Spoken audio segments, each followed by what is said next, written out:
son says, I will not, and he goes away. But later on, the Bible says that he repents, and I think that word is so important. It wasn't just that he changed his mind or that he thought that it would be more advantageous to him to obey his father and therefore have his father on his good side, or that someone came along and convinced him, although maybe somebody else was involved, we don't know from the parable. He repented. And you know what he did? He obeyed his father. And the idea is for salvation, you're talking about someone who is strayed from God, who has run from God, who has rejected God, but comes to salvation eventually. And that person is saved. We think about the thief on the cross that's right beside Jesus.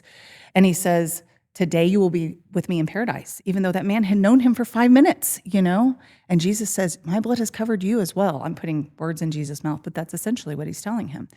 And then there's another son in that parable that says, oh, yes, Father, I will do what you ask. But he doesn't.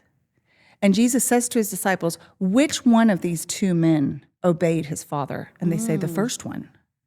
So I do think that there is a lot of benefit to conveying to your children that you mean what you say the first time.